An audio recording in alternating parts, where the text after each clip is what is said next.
Bahkan jika Raja Ibel Yama tidak mengucapkan kata-kata ini, Dewa Malam Neter juga berencana untuk mengambil tindakan.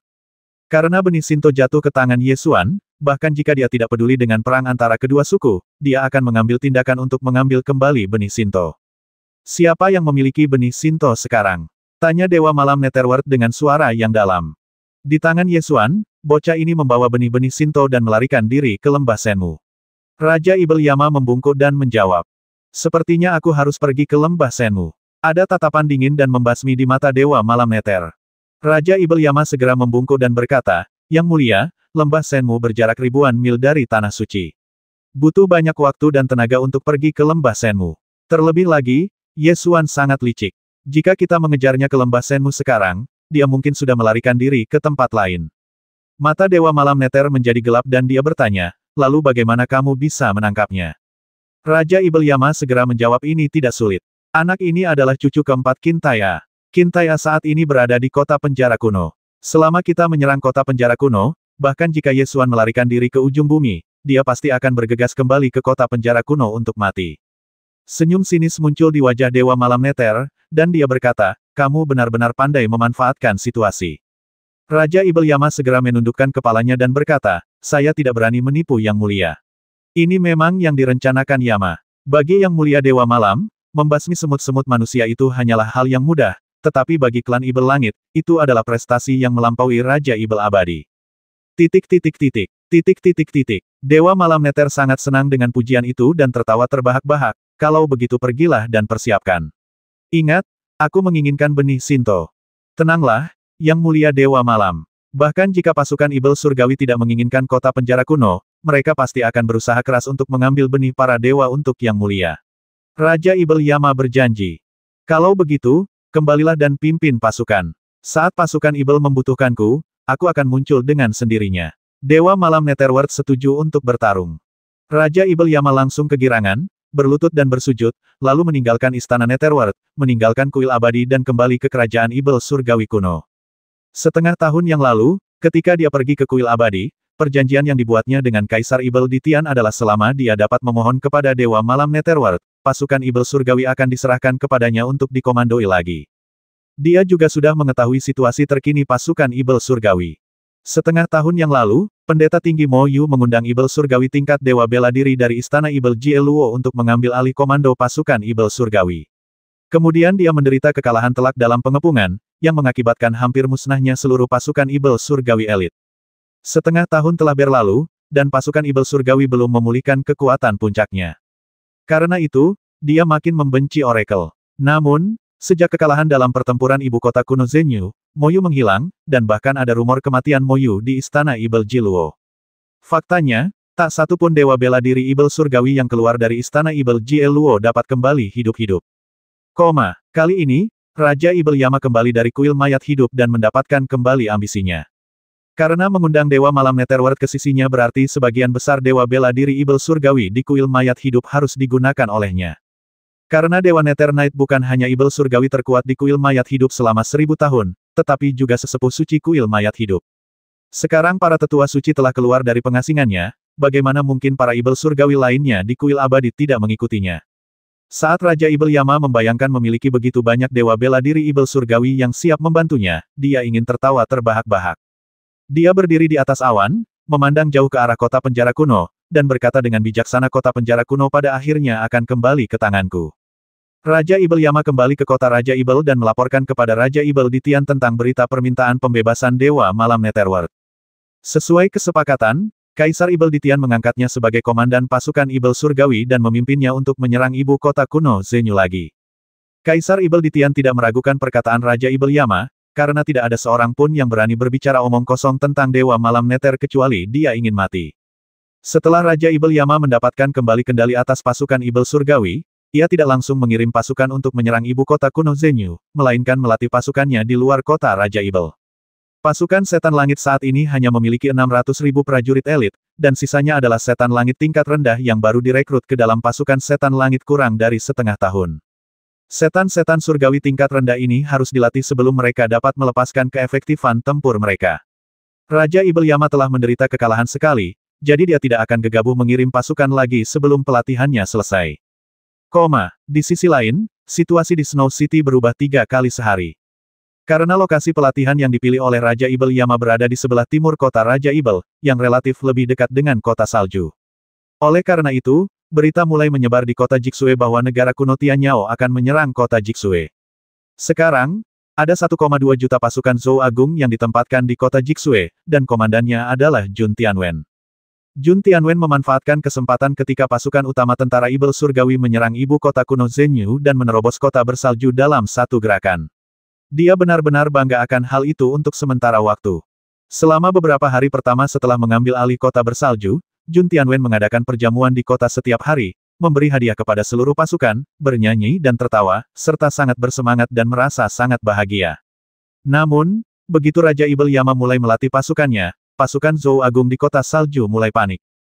Tak peduli betapapun mereka merayakan dan betapa bangganya mereka setengah tahun lalu, para jenderal di pasukan Zhou Agung tahu betul bahwa mereka mampu merebut kota bersalju karena kekuatan utama pasukan setan langit sedang menyerang ibu kota kuno Zhenyu.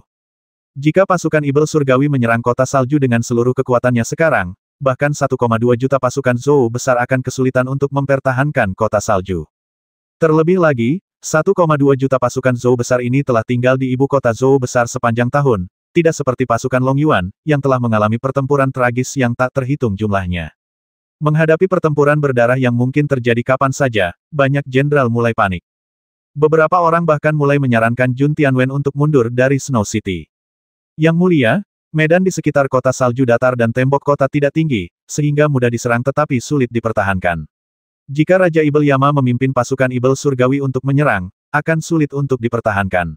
Lebih baik bagi kita untuk mundur dari kota salju dan kembali ke Vietnam Utara sebelum pasukan Ibel Surgawi tiba. Dengan cara ini, pasukan kita tidak akan menderita kerugian apapun. Seorang jenderal dari pasukan Zhou Agung memberikan saran. Ketika Jun Tianwen mendengar ini, dia langsung menjadi marah, menamparkan meja, dan berteriak, apakah kamu ingin aku melarikan diri? Jenderal Zhou Agung sangat ketakutan hingga seluruh tubuhnya gemetar dan dengan cepat menjelaskan kita tidak melarikan diri, tetapi mundur sementara dari kota salju. Ini adalah langkah mundur yang strategis. Ketika pertahanan pasukan Ibel Surgawi kosong, kita akan menyerang balik dan menghancurkan sepenuhnya keinginan klan Ibel Surgawi. Jun Tianwen melirik pria itu dengan tatapan dingin dan mendengus, aku telah menaklukkan kota salju. Bahkan jika dia memiliki 2 juta tentara Ibel Surgawi, dia tidak akan pernah bisa merebut kembali kota salju dariku. Yang mulia, kota bersalju mudah diserang tetapi sulit dipertahankan. Tidaklah tepat untuk berhadapan langsung dengan pasukan Ibel Surgawi di sini. Biarkan pasukan Long Yuan melawan pasukan Ibel Surgawi. Ketika pasukan Ibel Surgawi kehabisan tenaga, kita akan menyerang pusat kerajaan Ibel Surgawi kuno dalam satu gerakan. Bukan tidak mungkin untuk menghancurkan kota Raja Ibel. Jenderal pasukan Zhou Agung terus membujuk. Tidak perlu dikatakan lagi, pasukan Long Yuan mampu mempertahankan ibu kota kuno Zhenyu. Yang mulia memimpin pasukan paling elit di Zhou Agung, tidak bisakah saya mempertahankan kota salju? Jun Tianwen mengangkat tangannya untuk menghentikan sang jenderal dan memutuskan untuk tetap tinggal di kota salju. Setengah tahun yang lalu, Raja Ibel Yama ingin menyerang ibu kota kuno Zhenyu. Itu karena tentara Long Yuan baru saja menduduki ibu kota kuno Zhenyu dan belum membangun pijakan yang kuat, jadi akan mudah untuk merebutnya kembali dengan menyerang segera. Namun, keadaannya berbeda sekarang. Tentara Long Yuan telah membangun ibu kota kuno Zhenyu menjadi kota berbenteng, dan tidak mudah untuk menghancurkannya. Raja Ibel Yama selalu sangat licik. Setelah mengetahui kekuatan pertahanan ibu kota kuno Zhenyu, dia tidak gegabah mengirim pasukan untuk menyerang. Selama 6 bulan terakhir, tentara Tian Yao telah memperluas pasukannya dan melakukan pelatihan. Setelah Raja Ibel Yama mengambil alih, ia berlatih selama sebulan dan kemudian bersiap untuk bertempur guna menguji efektivitas tempur pasukan Ibel Surgawi ini. Pada saat yang sama, mereka juga ingin mengasah pasukan baru ini melalui pertempuran seperti itu. Melihat situasinya, di ujung barat, selain ibu kota kuno Zhenyu, hanya kota salju yang bisa menjadi target, dan itu adalah target yang sangat cocok. Raja Ibel Yama segera mengadakan pertemuan rahasia dengan Raja Ibel Mulu untuk membahas serangan terhadap kota salju. Meskipun Raja Ibel Mulu berselisih dengan Raja Ibel Yama, sebagian besar kepentingan suku Mulu ada di kota salju. Dibandingkan dengan Raja Ibel Yama, Raja Ibel Mulu lebih berharap dapat merebut kembali kota salju. Oleh karena itu, ketika Raja Ibel Yama mengatakan bahwa ia ingin menyerang kota salju, Raja Ibel Mulu segera mengesampingkan dendam sebelumnya, mencoba yang terbaik untuk bekerja sama, merekrut 300.000 tentara, dan menyerang kota salju bersama-sama. Jun Tianwen menolak mengikuti saran para jenderal militer dan menunda selama 3 hari. Hanya berselang 3 hari, Raja Ibel Yama dan Raja Ibel Mulu menyatukan kekuatan, masing-masing memimpin 2.300.000 pasukan Ibel Surgawi, dan mengepung kota salju. Raja Ibel Yama akan bergiliran memimpin para Ibel Surgawi dari setiap kubu untuk menyerang kota salju setiap hari. Mereka tidak akan bertarung sampai mati, tetapi akan mundur saat pertempuran hampir berakhir. Karena para Ibel Surgawi yang dikirim untuk menyerang kota itu semuanya adalah Ibel Surgawi berpangkat rendah yang baru direkrut dari pasukan Ibel Surgawi, kekuatan tempur yang dapat mereka kerahkan sangatlah terbatas. Oleh karena itu, pada awalnya, tekanan terhadap Snow City sangat kecil.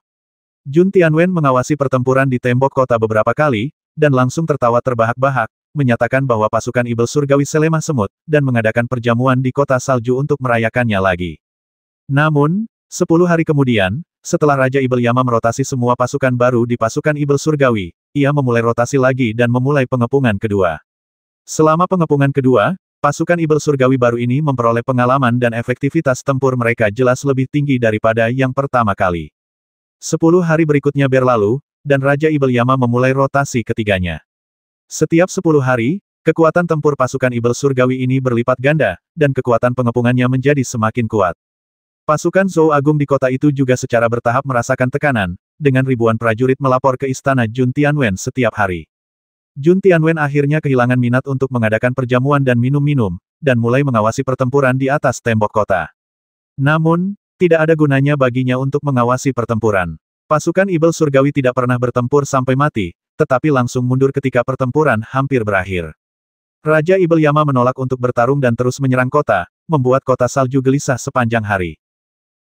Situasi pertempuran di kota bersalju segera menyebar ke ibu kota dinasti Zhou besar dan ibu kota kuno Zhenyu. Di ibu kota kuno Zhenyu, Fang Qianqiao membanting laporan pertempuran di atas meja begitu dia melihatnya, sambil mengumpat, orang-orang idiot ini telah menjadi mitra tanding bagi tentara Ibel Surgawi. Ini adalah fakta, dan siapapun yang tahu sedikit tentang strategi militer dapat melihatnya.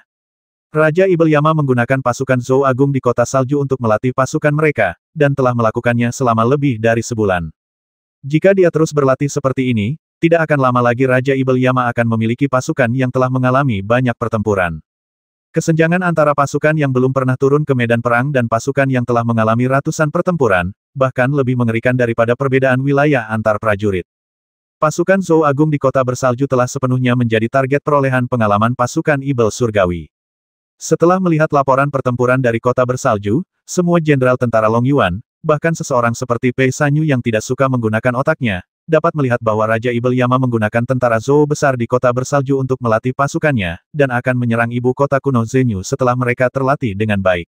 Dasar sampah. Mereka bahkan tidak bisa menang dengan tidak melakukan apa-apa, satu-satunya hal yang mereka tahu adalah mendukung ayah mereka. Pei Sanyu mengumpat dengan keras.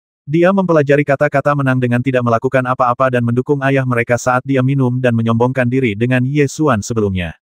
Dia merasa kata-kata itu sangat tepat untuk digunakan pada Jun Tianwen. Fang Qianqiao menarik napas dalam-dalam dan berkata dengan suara berat, lupakan saja, Raja Ibel Yama tidak akan bisa berlatih lebih lama lagi. Perintah Kaisar Manusia harus segera sampai ke kota bersalju. Seperti yang dikatakan Fang Qianqiao. Pada tengah malam hari itu, Qin Tai'a menerima perintah dari Kaisar Manusia. Ya, Qin Tai'a menerima perintah dari Kaisar Manusia, dan segera memanggil semua Jenderal Long Yuan untuk berdiskusi di aula urusan militer. Perintah Kaisar Manusia telah tiba, yang mengharuskan kita untuk mengirim pasukan untuk mendekati kota bersalju. Qin Tai'a langsung menyatakan perintah Kaisar Manusia. Pei Sanyu langsung marah dan membanting meja sambil berteriak, guk-guk ini idiot ya. Anaknya yang tidak punya otak itu sedang berlatih dengan Ibel Langit di kota salju, kenapa kita perlu mengirim pasukan untuk menyelamatkannya? Fang Qianqiao sudah terbiasa dengan pemikiran cepat Pei Sanyu. Dia mengulurkan tangan dan menekan bahunya, menjelaskan, duduklah dulu, karena Kaisar Manusia juga telah mengeluarkan perintah ke kota Jixue. Pei Sanyu berkata dengan marah, tentu saja dia akan mengeluarkan perintah ke kota salju untuk membiarkan pangeran idiotnya kembali ke istana. Hang Zhan menggelengkan kepalanya dan tersenyum, Pei tua, aku tidak mengatakan hal buruk tentangmu, tetapi pasukan Zhou Agung di kota Jixue memang ingin pergi, tetapi masalahnya adalah mereka harus bisa pergi. Fang Qianqiao mengambil alih pembicaraan dan berkata, benar sekali. Jun Tianwen sekarang terjebak di kota bersalju. Jika dia berani memimpin pasukannya untuk mundur dari kota bersalju, dia akan segera diburu oleh Raja Ibel Yama dan pasukannya. Dari hulu sungai bersalju hingga hilir, hanya setengah dari 1,2 juta pasukan Zhou Agung yang berhasil melarikan diri. Itu karena pasukan Ibel Surgawi menyelamatkan mereka. Pei Sanyu tidak benar-benar bodoh, dia hanya tidak sabar dan sering mengatakan sesuatu tanpa berpikir. Setelah mendengar apa yang dikatakan keduanya, dia langsung mengerti maksudnya adalah Kaisar Manusia ingin kita mengirim pasukan untuk menahan pasukan Ibel Surgawi sehingga putranya dapat melarikan diri kembali. Fang Qianqiao mengangguk dan berkata, itu saja. Orang menyebalkan, si idiot itu membobol tempat ini dan sekarang kita harus membereskan kekacauan ini. Pei Sanyu mengumpat dengan marah.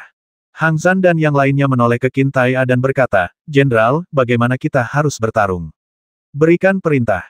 Qin Tai'a mulai mengeluarkan perintah Su Changlin, pimpin kavaleri besi Dewa Angin sebagai garda terdepan, segera berangkat, dan menuju kamp tentara Ibel Surgawi di kota Jixue. Hang Zhan, pimpin batalion kavaleri sebagai pasukan kiri Fang Qianqiao, pimpin batalion prajurit berkuda sebagai pasukan kanan, segera berangkat. Tidak perlu bertempur sampai mati, fokuslah pada penahanan, dan bantu tentara Zhou Agung mundur dari kota Jixue. Ya, Su Changlin, Hang Zhan dan Fang Qianqiao semuanya menerima perintah dan segera memimpin pasukan keluar kota. Pei Sanyu dengan cepat bertanya Jenderal, bagaimana dengan saya?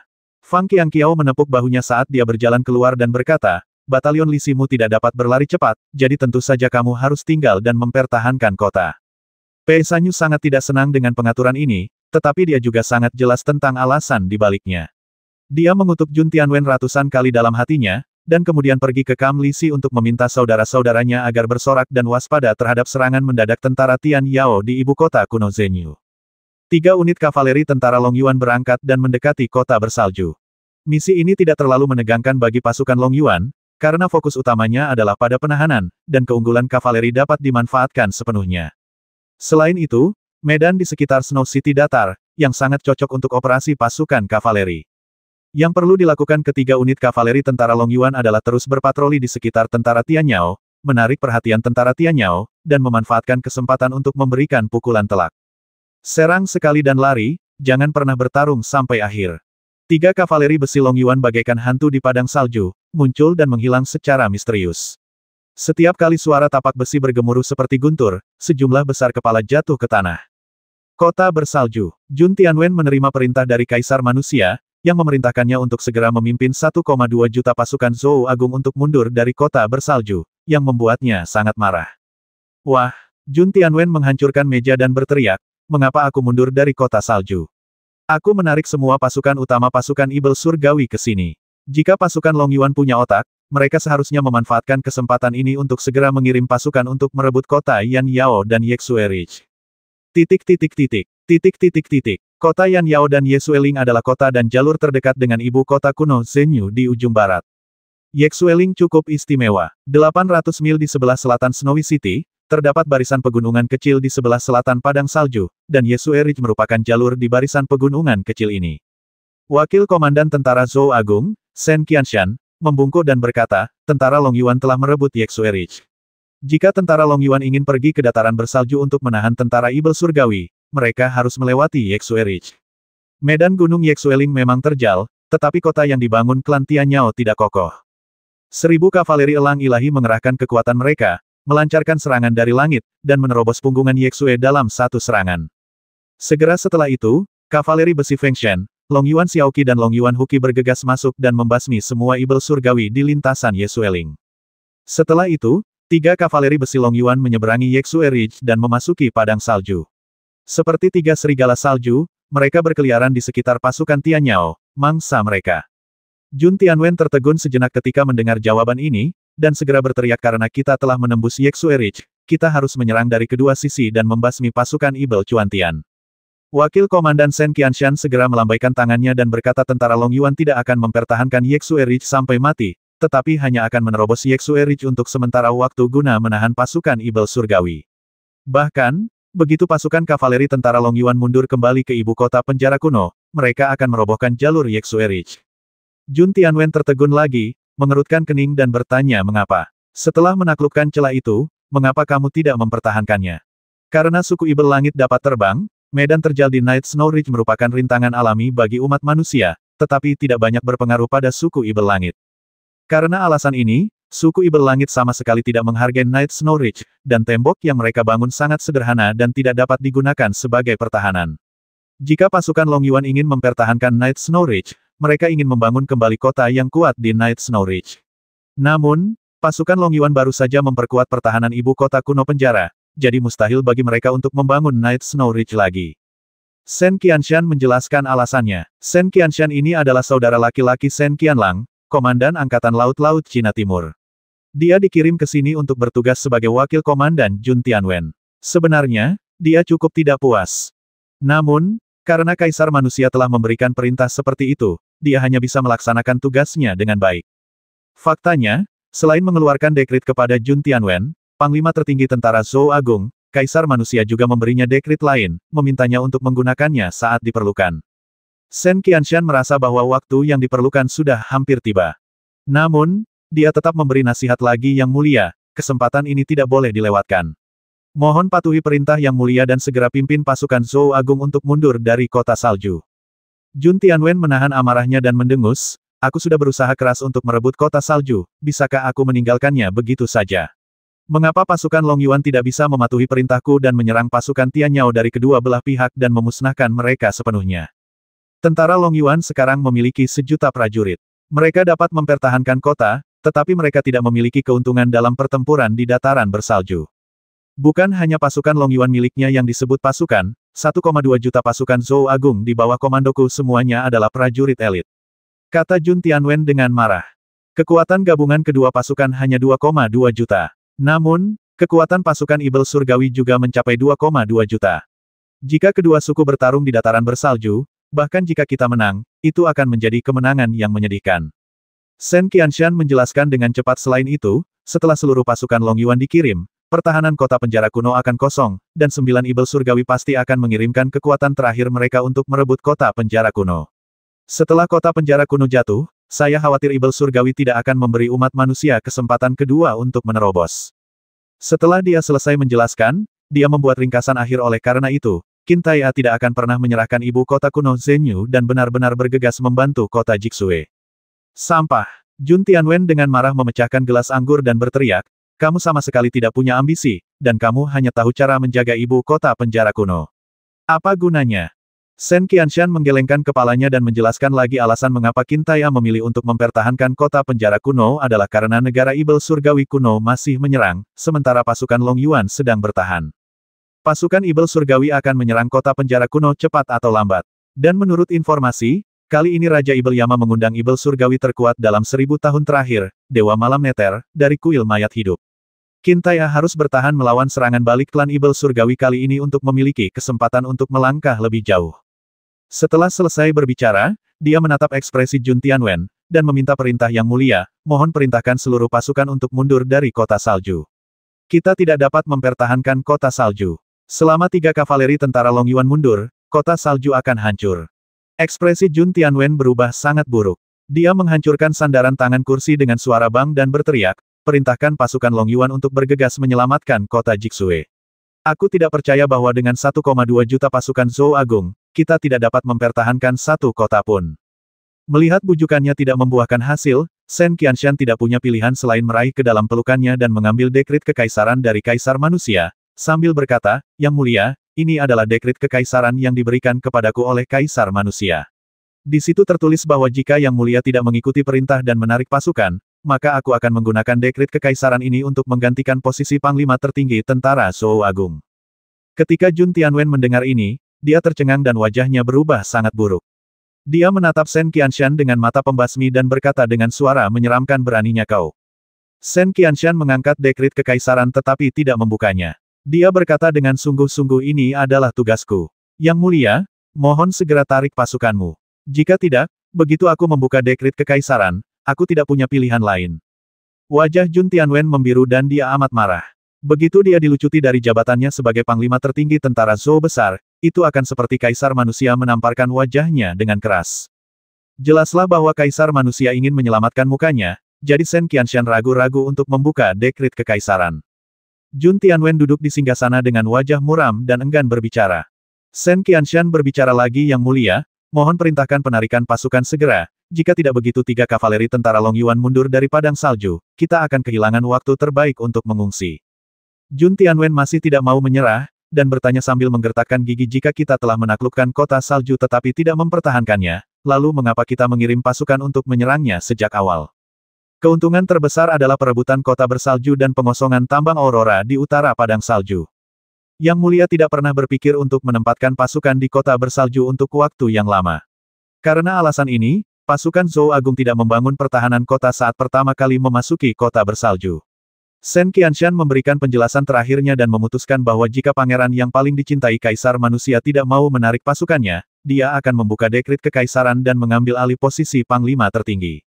Setelah Shen Qianshan selesai menjelaskan, dia menarik napas dalam-dalam dan bertanya untuk terakhir kalinya Yang Mulia, saya akan bertanya kepada Anda untuk terakhir kalinya, apakah Anda ingin memerintahkan pasukan untuk mundur?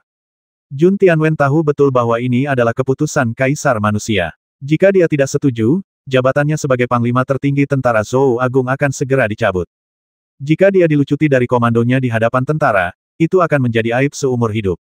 Ekspresinya sangat buruk, tetapi agar tidak membuatnya semakin buruk, dia hanya bisa mengangkat tangannya dan memberi perintah sampaikan perintahku, pasukan Zhou Agung mundur dari kota bersalju. Setelah menerima perintah, Shen Qianshan segera berbalik untuk menyampaikan pesan dan bersiap menarik pasukannya. Meskipun dia memegang dekrit kaisar di tangannya, dia tidak ingin menggunakannya kecuali dia tidak punya pilihan lain. Karena melihat situasi dinasti Zhou saat ini, Pangeran keempat merupakan pangeran yang paling disukai, jauh melampaui putra mahkota Jun Tianyi. Beberapa bulan yang lalu, Ten Fan dari tentara Southern Wilderness dikirim ke kota kuno Zhenyu untuk membantu tentara Long Yuan dalam menjaga kota kuno Zhenyu. Awalnya, para bangsawan dinasti Zhou besar mengira bahwa ini adalah tanda bahwa sang pangeran mendukungnya. Namun, ketika Jun Tianwen menjadi panglima tertinggi pasukan Zhou besar dan merebut kota salju dalam satu gerakan, orang-orang dinasti Zhou besar menyadari bahwa Fan Yuan pergi ke ibu kota kuno Zhenyu hanya untuk menyeimbangkan posisi Jun Tianwen sebagai panglima tertinggi pasukan Zhou besar. Jika keadaan terus seperti ini, pangeran keempat kemungkinan besar akan menjadi kaisar manusia berikutnya. Pada saat ini, Shen Qianshan tidak ingin menyinggung calon kaisar manusia, jadi dia memberikan cukup muka pada Jun Tianwen dan menjelaskannya berulang kali. Namun, bahkan di saat-saat terakhir, dia tidak membuka dekrit kekaisaran. Di bawah kendali kavaleri tentara Long Yuan, tentara Zhou besar mundur dari kota bersalju. Raja Ibel Yama memerintahkan pasukan Ibel Surgawi untuk mengejar pasukan Zhou Agung. 3 unit kavaleri besi dari pasukan Long Yuan bergegas keluar dari samping, memotong kavaleri binatang Ibel Surgawi, menyerang sebentar, dan segera keluar dari pengepungan dengan kecepatan mereka. Begitu pasukan Zhou Agung mundur ke sungai bersalju, 3 prajurit kavaleri pasukan Long Yuan segera menuju ke selatan dan kembali ke ibu kota kuno Zhenyu. Raja Ibel Yama tidak memasuki sungai salju untuk mengejar pasukan Zhou Agung, juga tidak mengejar kavaleri besi Long Yuan. Sebaliknya, ia memasuki kota salju untuk beristirahat dan memulihkan diri, dan juga meminta beberapa keuntungan dari Raja Ibel Mulu. Kota salju dulunya merupakan wilayah kekuasaan Raja Ibel Mulu, dan kini telah ditaklukkan oleh Raja Ibel Yama. Hubungan kedua belah pihak pada awalnya memang sempat tegang, dan mereka hanya sempat mengesampingkan dendam beberapa waktu lalu karena memang memiliki tujuan yang sama. Sekarang kota salju telah direbut kembali, Raja Ibel Yama tentu saja harus mendapatkan keuntungan yang cukup sebelum ia mengembalikan kota salju kepada Raja Ibel Mulu. Saat ini, Raja Ibel Yama mengendalikan pasukan Ibel Surgawi dan memiliki kekuatan besar. Raja Ibel Mulu sangat marah karena diperas, tetapi dia tidak berani menunjukkannya di permukaan. Suku Mulu selalu menjadi yang paling ahli dalam berbisnis di antara 9 suku Ibel Surgawi. Suku ini telah berkelana di jalur perdagangan semua ras selama bertahun-tahun. Dapat dikatakan bahwa suku ini adalah yang terkaya di antara 9 suku Ibel Surgawi kecuali suku Raja Ibel. Namun, kali ini kota salju berhasil ditembus oleh Zhou Agung, dan tambang Aurora di utara padang salju hampir kosong, menyebabkannya menderita kerugian besar. Kini Raja Ibel Yama datang lagi untuk memeras. Raja Ibel Mulu sangat marah, tetapi dia tidak bisa menunjukkannya di permukaan. Dia hanya bisa memberi Raja Ibel Yama cukup dana militer untuk merebut kembali kota salju. Setelah merebut kembali kota salju, Raja Ibel Mulu belajar dari kesalahannya dan menghabiskan sejumlah besar uang untuk membangun benteng di hulu sungai salju, bertekad untuk tidak memberi umat manusia kesempatan lagi untuk maju ke kota salju. Ketika situasi di Far West berubah, Ye Xuan mengirim Su Zexue kembali ke lembah Shenmu. Bola petir itu jatuh ke lembah Shenmu. Su Zexue nyaris tak membuka matanya dan berkata lemah, jangan kembali dulu. Bawa aku ke Sungai Lohua. Sungai Lohua adalah sungai yang sangat kecil di lembah Senmu. Saat Su Zexue masih kecil, ia suka membawa rusa Shika ke sana. Ketika Ye Xuan pertama kali datang ke lembah Senmu, ia pergi ke Sungai Lohua bersama Su Zexue. Pemandangan di sana sangat indah. Jadi, Ye Xuan menggendongnya di punggungnya, berjalan melalui jalan setapak di bawah pohon suci, tiba di Sungai Lohua, dan membantunya duduk di akar pohon suci yang kusut. Lebih baik, Su Zexue menghirup napas pohon suci, mengangguk, dan berkata, tidak apa-apa. Aku akan baik-baik saja begitu aku kembali ke sini. Ye Xuan tahu bahwa dia tidak bersedia segera kembali ke sekte karena dia tidak ingin gurunya Luan Yue melihatnya. Kalau saja Luan Yu melihat betapa parah luka yang dialaminya sekarang, dia pasti akan melampiaskan amarahnya pada dirinya sendiri. Ye Xuan duduk di sampingnya dan membiarkannya bersandar di bahunya untuk beristirahat. Mengapa kamu tidak kembali dan menemui tuanmu dan biarkan dia memeriksanya? Su Zexue menggelengkan kepalanya sedikit, menolak untuk setuju. Ye Xuan dapat melihat bahwa dia seperti anak kecil yang terluka di luar. Dia khawatir dimarahi oleh orang tuanya dan lebih suka menyembunyikan lukanya. Namun, karena kita sudah memasuki wilayah lembah Senmu, bagaimana kita bisa bersembunyi? Tidak lama kemudian, Luan Yue datang dengan marah bersama sekelompok pengikut lembah Senmu. Mula-mula dia melotot tajam ke arah Ye Xuan, lalu cepat-cepat berjalan ke arah Su Zexue, meraih pergelangan tangannya dan memeriksa lukanya. Su Zexue segera duduk tegak dan berkata, Tuan, saya baik-baik saja. Saya hanya perlu istirahat sebentar. Masih oke. Berapa banyak makhluk di dunia ini yang bisa membubarkan roh pohon suci? Kau sebut ini oke? Teriak Luan Yu dengan marah. Su Zexue hanya bisa menundukkan kepalanya dan menerima omelan itu. Ye Xuan segera berdiri dan mengulurkan tangannya untuk menghalanginya, mengerutkan kening dan berkata, Zexue terluka, jika kamu ingin memarahinya, datanglah padaku, biarkan dia beristirahat dengan baik. Luan Yue melotot marah ke arah Ye Xuan dan memarahi, selalu saja kamu. Setiap kali Zexue terluka, itu karena kamu. Kamu adalah hutang jahat yang Zexue tanggung di kehidupan sebelumnya. Kali ini, Su Zexue terluka karena dirinya sendiri. Jadi Ye Xuan tidak membantah dan mendengarkan dengan wajah tegas. Luan Yu ingin terus memarahi, tetapi Su Zexue dengan cepat mengulurkan tangan dan meraih pergelangan tangannya, memohon, Tuan. Luan Yue sangat marah, namun melihat murid kesayangannya terlihat pucat, dia hanya bisa menghentakkan kakinya dengan penuh kebencian, menggendongnya di punggungnya, dan berjalan kembali ke arah asal mereka. Kembalilah bersamaku untuk menyembuhkan lukamu. Ye Xuan mengangkat kakinya dan ingin mengikuti. 4 murid lembah Senmu mengulurkan tangan untuk menghentikan mereka, sambil berkata, kalian tidak bisa mengikuti kami. Ye Xuan berkata dengan wajah serius, kamu tidak bisa menghentikanku lagi. Apakah kalian masih ingin mengambil tindakan di lembah Senmu? Keempat murid lembah Senmu sama sekali tidak takut. Su Zexue khawatir Ye Xuan dan murid-murid lainnya akan bertengkar tidak bahagia, jadi dia memohon dengan lembut, Tuan. Luan Yue akhirnya melunakkan hatinya dan berteriak, kau biarkan dia datang ke sini dan menyakiti penguasa lembah Senmu, dan kau masih ingin pergi seperti ini. Keempat murid lembah Senmu kemudian memberi jalan bagi Ye Xuan untuk memasuki istana Sensu. Pohon suci itu masih rimbun seperti sebelumnya. Lembah Senmu, yang meliputi area seluas 1000 mil, adalah tempat pohon suci berakar. Luan Yu mengusir Su Zexue ke aula utama istana Sensu, memerintahkan orang-orang untuk mengambil sejenis cairan spiritual, dan secara pribadi memberikannya kepadanya. Su Zexue bersandar di sofa di bagian belakang aula. Setelah meminum cairan spiritual, kulitnya tampak jauh lebih baik. Selamat beristirahat. Luan Yu membiarkan Su Zexue berbaring, lalu berdiri dan berjalan keluar pintu. Ketika dia melewati Ye Xuan, dia berkata dengan suara yang hanya bisa didengar oleh mereka berdua, keluarlah bersamaku. Ye Xuan tahu bahwa karena Su Zexue terluka, dia pasti harus memberikan penjelasan kepada tuannya, jadi tanpa ragu, dia berbalik dan mengikutinya ke aula samping istana Sensu. Bagaimana Zexue bisa terluka? Luan Yu bertanya, menahan amarah di hatinya. Terluka oleh hukum pendengaran surgawi dari Dewa Malam Netherworld. Jawab Ye Xuan. Luan Yue mengangkat alisnya dan bertanya dengan heran, kamu telah bertemu dengan pria kuat di alam dewa. Tidak, itu adalah ibel surgawi dari kuil mayat hidup, yang melepaskan kekuatan hukum menggunakan kristal hukum. Ye Xuan menjelaskan. Luan Yu merenung sejenak dan berkata, pertama kali Zexue tidak menaati perjanjianku adalah karena kamu. Setiap kali aku menyelamatkanmu, aku terluka. Pernahkah kamu berpikir bahwa jika suatu hari dia... Luan Yue memaksa dirinya untuk mengendalikan emosinya dan tidak mengatakan apa-apa lagi, tetapi Ye Xuan sudah mengerti apa yang ingin dia katakan. Suatu hari nanti, aku akan memiliki kekuatan yang cukup untuk melindunginya. Kata Ye Xuan dengan tegas.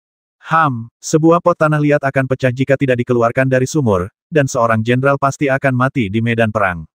Kau bahkan tidak bisa menjamin keselamatanmu sendiri, bagaimana kau bisa melindungi Zexue? Luan Yu mendengus. Setelah hening sejenak, Luan Yu berkata, aku akan memberimu dua pilihan. 1. Tetaplah di lembah Senmu bersama Zexue dan jangan pernah pergi selama sisa hidupmu, kalau tidak. Persyaratan ini sangat kuat. Situasi di Far West sekarang sedang tegang. Ye Xuan yakin bahwa dia tidak bisa meninggalkan lelaki tua itu sendirian untuk menjaga ibu kota kuno Zhenyu. Oleh karena itu, kontradiksi antara kedua belah pihak hampir tidak dapat didamaikan. Luan Yue belum selesai mengucapkan kata, sebaliknya. Su Zexue keluar dari belakang, berpegangan pada dinding, dan berkata, Tuan, jangan. Ye Xuan hendak pergi untuk mendukungnya, dan Luan Yue juga mengulurkan tangan untuk mendukungnya.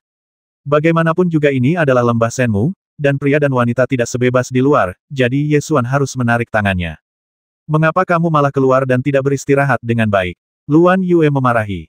Su Zexue menggelengkan kepalanya dan berkata, jangan membuat permintaan seperti itu. Aku melakukan ini demi kebaikanmu sendiri, kata Luan Yue dengan tidak senang. Sebenarnya, Luan Yu sudah mengetahuinya. Su Zexue adalah separuh dari anaknya, dan dia paling mengenal karakter Su Zexue. Dari kecil hingga dewasa, Su Zexue tidak pernah mengatakan kata tidak.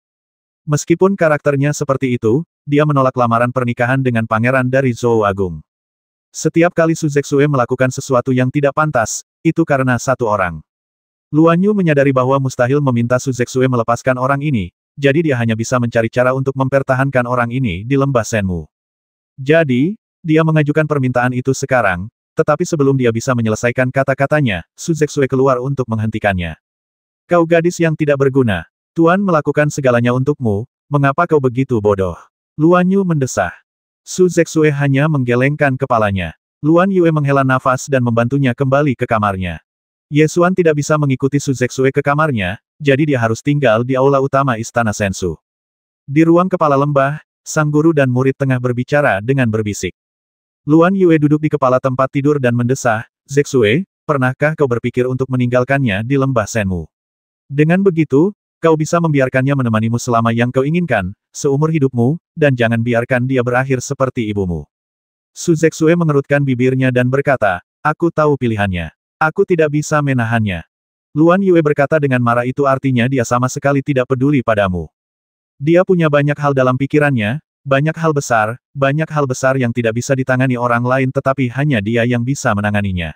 Aku tidak bisa menghentikannya. Jika aku menghentikannya, aku akan mengusirnya, dan dia tidak akan pernah kembali. Su Zexue mendesah pelan. Kamu orang yang sangat cerdas. Kamu melihat segala sesuatunya dengan sangat jelas, tetapi sayang sekali kamu tidak memilih orang yang tepat. Luan Yu mendesah. Dia adalah orang terbaik di dunia, dan aku adalah orang yang paling beruntung. Aku bertemu dengannya di waktu yang terbaik. Su Zexue tidak dapat menahan senyum manis di wajahnya saat berbicara. Apa gunanya orang baik jika kita tidak bisa bersama? Luan Yu masih sangat tidak puas dengan ini. Aku tahu bahwa setelah dia menyelesaikan ambisinya yang besar, dia akan tenang. Su Zexue sangat yakin akan hal ini. Ada begitu banyak orang kuat di dunia, tetapi siapa yang benar-benar dapat melakukan ini? Setan surgawi telah ada di dunia selama jutaan tahun, bagaimana mungkin ia dapat dihancurkan begitu saja? Luan Yue tidak memiliki harapan untuk ini. Pada zaman dahulu kala, bahkan kaisar dewa yang kuat seperti Qin Qiao hanya menghancurkan dinasti Dewa Tianyao, dan tidak pernah mengatakan akan memusnahkan klan Tianyao. Pada zaman kuno, Dewa Pedang Xuan Lige mendominasi seluruh era dengan pedangnya, tetapi ia juga berhenti di ujung barat. Berapa banyak kaisar Dewa Qin Qiao yang ada di dunia ini? Berapa banyak Dewa Pedang Xuan Lige yang ada? Semakin orang memahami hal-hal ini, semakin mereka menyadari bahwa menghancurkan semua setan surgawi hanyalah keinginan besar. Alasan mengapa ambisi besar adalah karena tidak ada seorang pun yang dapat mencapainya. Saya berharap dia bisa, dan saya berharap dia bisa. Ketika Su Zexue mengatakan ini, senyum tenang seperti air yang tenang muncul di wajahnya. Luan Yue belum pernah melihat ekspresi seperti itu di wajahnya, tetapi dia sangat mengenalnya. Ibu Su Zexue, Dewi Xiao saat itu, juga seperti ini. Dia ditemani oleh satu lampu setiap hari, tetapi dia merasa puas dan mengungkapkan ekspresi seperti ini. Jika hatimu punya tempat untuk dituju, pikiranmu akan jernih bagaikan cermin dan tenang bagaikan air. Anak bodoh, Luan Yu tahu tidak ada gunanya mengatakan apapun lagi dan hanya bisa menghela nafas. Malam, para murid lembah Shenmu semuanya sedang dalam suasana hati yang buruk terhadap Ye Xuan. Mereka bahkan tidak menyediakan kamar untuknya beristirahat, seolah-olah seseorang berutang uang kepada mereka. Ye Xuan tidak marah. Pohon suci itu begitu besar sehingga dia bisa beristirahat di cabang manapun. Bola petir itu cukup populer. Bola itu berlari ke tunggul pohon tua tempat tinggal burung luan biru dan mengganggu burung besar itu, tetapi tidak ada yang peduli. Setelah malam, seorang penjaga rahasia Night Owl memasuki lembah Shenmu dan melaporkan berita dari Far West. Penarikan pasukan Zhou Agung dari kota bersalju pada awalnya sudah diduga, sehingga tidak berdampak pada situasi perang. Selama tentara Ibel Surgawi tidak mengirim pasukan untuk menyerang ibu kota kuno Zhenyu, situasi perang akan stabil. Ye Xuan tidak terlalu khawatir tentang Su Zexue, jadi dia memutuskan untuk tinggal di lembah Shenmu selama beberapa hari lagi. Sudah berhari-hari sejak saya meninggalkan lembah Woli. Saya belum sempat mempelajari benih-benih Shinto. Di lembah Shenmu sangat sepi, jadi saya tidak takut diganggu orang lain. Ye Xuan berbaring di dahan pohon suci yang tebal, bersandar di dahan itu, dan pertama-tama mengeluarkan harta kristal itu. Meskipun kristal jenis ini sangat langka, pengawal rahasia Night Owl telah mengetahui asal-usulnya. Oleh karena itu, Ye Xuan sudah tahu bahwa kristal jenis ini disebut kristal hukum, dan berasal dari kekosongan di luar domain. Tekstur kristal ini biasa saja dan dapat dibelah dengan pedang. Akan tetapi, ia memiliki fungsi unik yaitu menyimpan kekuatan hukum, dan karena fungsi inilah ia disebut kristal hukum. Ye Xuan mengeluarkan pedang Kunpeng, membangunkan binatang Kaisar Kunpeng, dan bertanya bisakah saya menggunakan kekuatan hukum di dalamnya. Jika kau ingin mati, kau bisa mencobanya. Kaisar binatang Kunpeng marah setiap kali dia dibangunkan, dan berkata sambil merengek. Kenapa? Bahaya macam apa yang akan ada? Ye Xuan mengabaikan nada mendengus Kaisar Kunpeng dan terus bertanya. Kekuatan hukum memiliki jejak penggunanya. Jika seseorang tidak ditunjuk olehnya, menggunakan kekuatan hukum sama saja dengan mencari kematian, kata Kaisar binatang Kunpeng. Faktanya, Ye Xuan telah menduga sejak awal bahwa kristal hukum tidak bisa digunakan sembarangan, jadi saat berada di lembah Woli, dia hanya mengeluarkannya untuk menakut-nakuti orang dan sama sekali tidak berniat menggunakannya. Meskipun kekuatan hukum dalam harta kristal tidak dapat digunakan, kristal hukum jenis ini sangat langka dan sangat berguna. Ye Xuan terlebih dahulu menyimpan kristal hukum, lalu mengeluarkan benih jalan ilahi, dan menggunakan indera ilahinya untuk memeriksa situasi di dalam benih jalan ilahi. Selain merasakan aura kehidupan yang sangat kaya, tidak ada hal misterius lain yang ditemukan. Setelah mencoba beberapa kali dan yakin bahwa dia benar-benar tidak bisa melihatnya, Ye Xuan bertanya kepada Kaisar binatang Kunpeng apakah benar-benar ada cara ilahi dalam benih ini. Kaisar binatang Kunpeng hanya melirik benih dewa dan menjawab, ya. Mata Ye Xuan tiba-tiba berbinar, dan dia langsung bertanya, bagaimana cara menggunakannya. Gunakan indera kedewaanmu untuk merasakan alam kedewaan di dalam dan pahamilah secara perlahan jika kau bisa merasakannya. Kaisar Kunpeng menjawab dengan acuh tak acuh. Hanya itu saja. Bagaimana jika aku tak bisa merasakan alam dewa di dalam?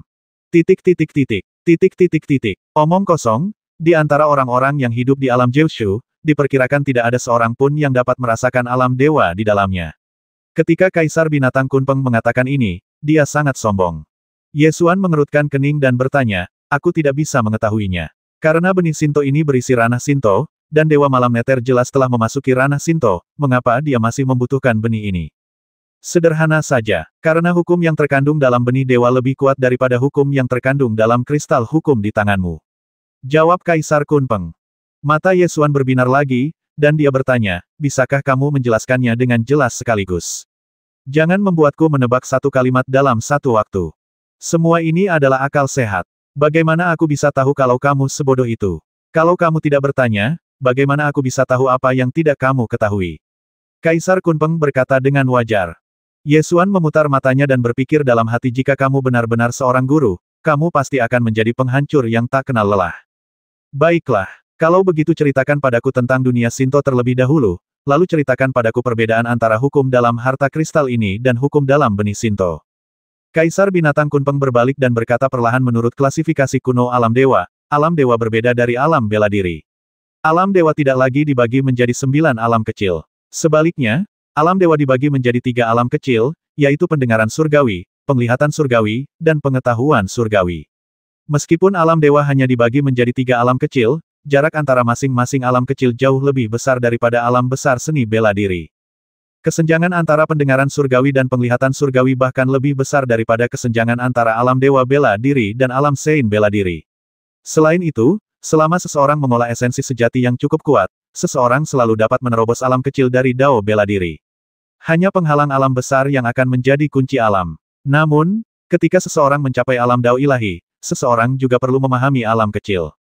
Contohnya, antara dua alam pendengaran surgawi dan penglihatan surgawi, jika seseorang tidak dapat memahami hukum penglihatan surgawi, seorang ahli Shinto di alam pendengaran surgawi tidak akan pernah dapat memasuki alam penglihatan surgawi. Kaisar Binatang Kunpeng berhenti sejenak di sini, lalu mengangkat suaranya dan berkata, sekarang, kamu memegang hukum pendengaran surgawi dan hukum penglihatan surgawi di tanganmu secara bersamaan. Ye Xuan langsung mengerti maksudmu. Harta kristal itu mengandung hukum pendengaran surgawi, dan benih dewa mengandung hukum penglihatan surgawi. Ya, memang ada hukum penglihatan surgawi dalam benih Shinto, tetapi hukum itu sangat lemah. Hukum itu tidak berguna bagi orang kuat Shinto di atas alam penglihatan surgawi. Namun, orang kuat Shinto di alam pendengaran surgawi dapat menggunakannya untuk memahami hukum penglihatan surgawi. Kaisar Kunpeng menegaskan. Setelah mendengar penjelasan ini, Ye Xuan segera menghubungkan semua hal menjadi satu. Mengapa saat Yan Tianye berada di kuil Li, dia menyerap energi kehidupan dari benih Shinto tetapi tidak mampu memahami alam Shinto sama sekali? Jawabannya sangat jelas. Apa yang terkandung dalam benih Shinto adalah hukum penglihatan surga. Bagaimana mungkin seseorang yang bahkan belum memahami hukum pendengaran surga dapat membanggakan pemahamannya terhadap hukum penglihatan surga? Oleh karena itu, kegagalan Yan Tianye sudah ditakdirkan sejak awal dan tidak ada hubungannya dengan pemahamannya. Kemudian, pertanyaan kedua juga ada jawabannya. Mengapa Dewa Malam Neter bersikeras memiliki benih Shinto? Jelaslah bahwa Dewa Malam Neter adalah tingkat pertama alam ilahi, alam pendengar surgawi. Ia ingin menerobos ke alam penglihatan surgawi, jadi ia harus memperoleh benih ilahi. Ye Xuan memegang harta kristal di satu tangan dan benih Shinto di tangan lainnya. Itu seperti memegang hukum langit dan bumi pada kedua tangan, tetapi sia-sia. Ya, itu tidak ada gunanya. Hukum pendengaran surgawi di dalam harta karun kristal itu diletakkan di sana oleh Dewa Malam Neter. Kecuali utusan ibel surgawi yang dikirim olehnya, siapapun yang berani menyentuh kekuatan hukum di dalamnya sedang mencari kematian.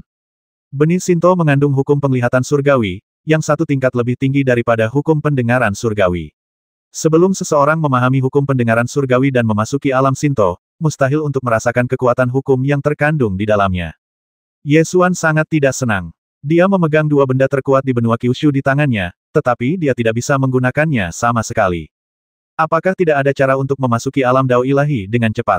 Ye Xuan sangat tidak senang. Ya, aku terlahir di keluarga baik-baik. Jawaban yang sama juga diberikan oleh Kaisar Kunpeng. Ye Xuan menjadi semakin tidak senang. Tiba-tiba, sebuah ide muncul di benaknya. Dia tertawa dan mengangkat harta karun kristal itu dan berkata, Senior Kunpeng, apakah kamu ingin memakan ini? Selama aku bisa memasuki alam para dewa, ini akan menjadi milikmu. Kaisar Binatang Kunpeng mendengus berat, tertidur, dan mendengus, bangunkan aku setelah 100 tahun. Apa maksudmu? Apakah aku mengatakan bahwa butuh 100 tahun untuk memasuki alam dewa? Ye Xuan berkata dengan wajah serius. Ya, itulah yang kumaksud, dan itu perkiraan yang sangat konservatif. Kalau tidak, bangunkan saja aku setelah 200 tahun. Kaisar Binatang Kunpeng berbaring di pedang dan mulai mendengkur. Ye Xuan meletakkan dua harta yang berisi kekuatan hukum di batang pohon, melipat tangannya, dan menatap kedua benda itu.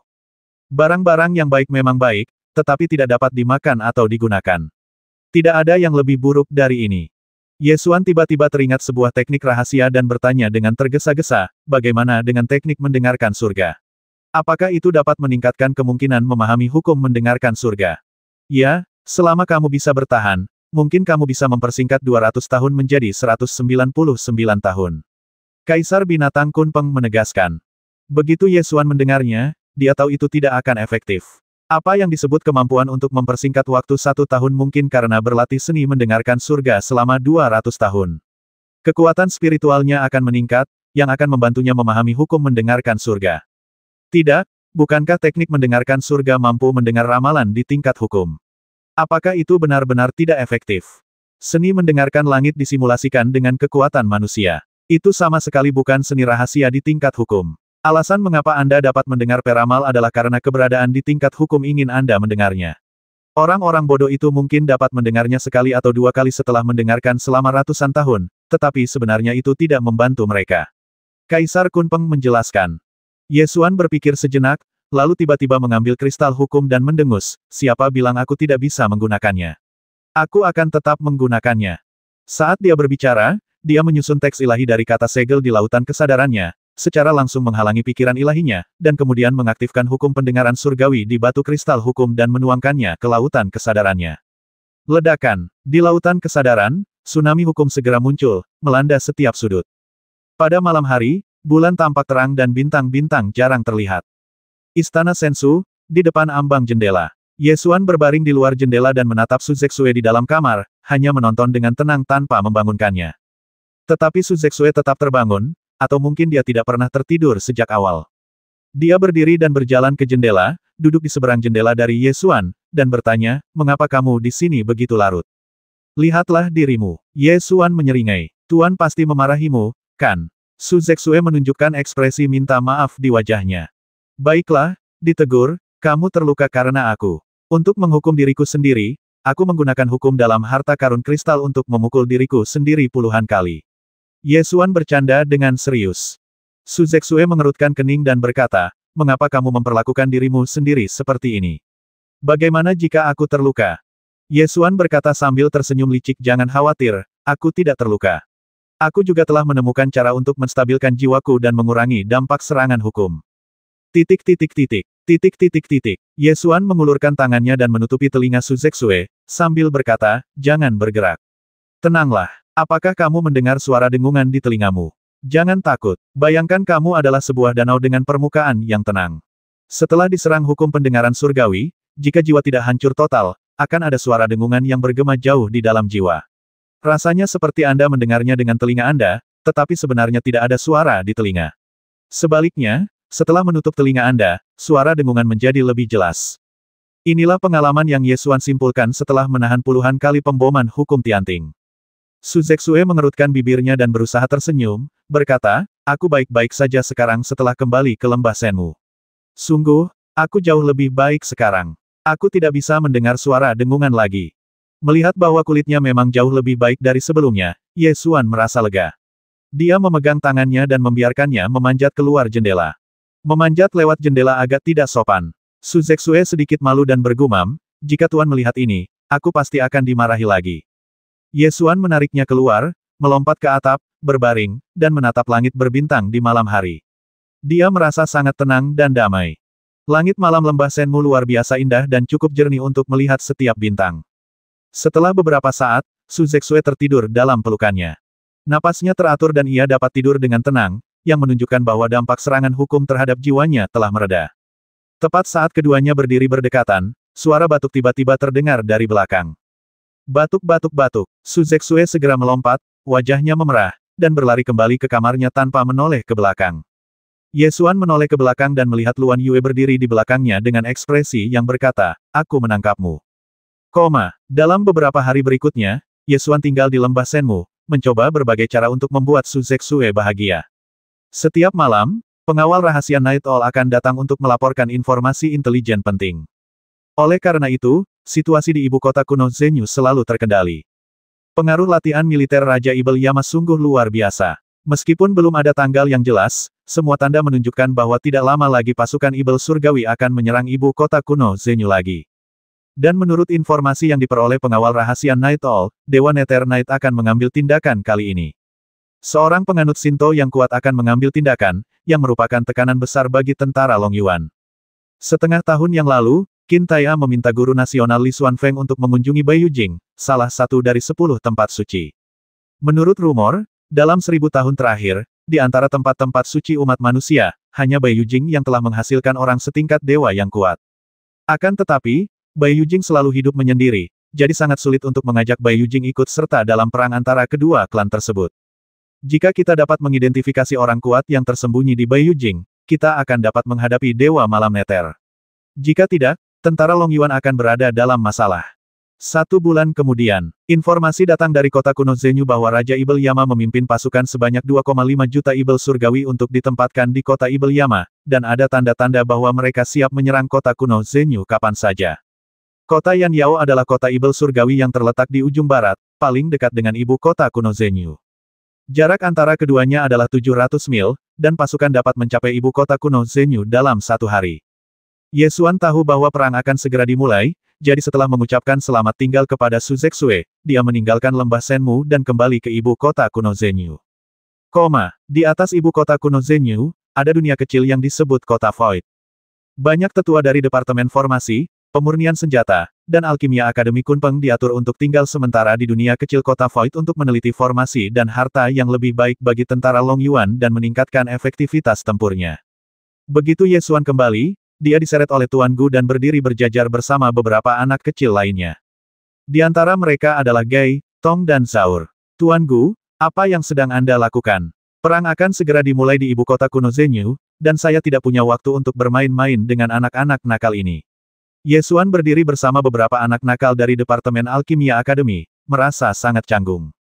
Diam, jangan bicara, kata Tuan Gu serius sambil menggenggam tangannya. Apakah kamu benar-benar mengira aku seorang pelajar? Ye Xuan sedikit terdiam. Guru Gu berkata dengan wajah serius, saya mewariskan keterampilan alkimia kepada Anda. Apakah sulit bagi Anda untuk berdiri sejajar dengan saudara-saudari junior lainnya? Ye Xuan memang mewarisi seni alkimia dari Kaisar Alkimia Tujuh Mutlak. Tidak ada cara untuk membantahnya, jadi dia hanya bisa berdiri di sana seperti seorang siswa. Zhao Er dan beberapa siswa lain dari Departemen Alkimia semuanya tampak sangat bersemangat. Diam, semuanya diam. Guru Gu meminta semua muridnya untuk berbaris, lalu ia mengeluarkan sebuah kotak kayu, meraih ke dalam kotak, dan mengeluarkan seekor anak tikus berbulu pemburu narkoboy. Tuan Gu menyerahkannya terlebih dahulu kepada Ye Xuan sesuai perintah dan mendesak, ambillah, cepatlah, ambillah. Ye Xuan tertegun sejenak, dan segera mengerti bahwa Hei Dou dan Tuntun telah melahirkan seorang bayi. Dia segera mengulurkan tangan untuk menangkap tikus pencari obat bius itu.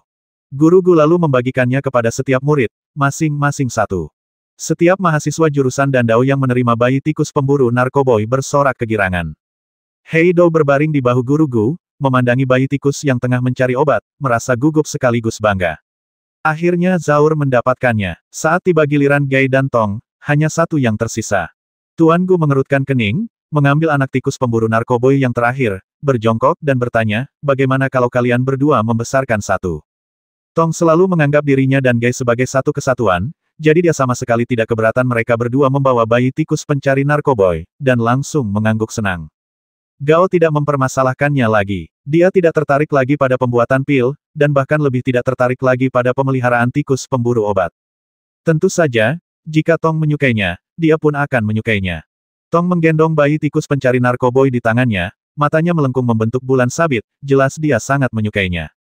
Dia memegang anak tikus pemburu narkoboy di depan Ye Xuan dan berkata dengan gembira, kakak, lihat.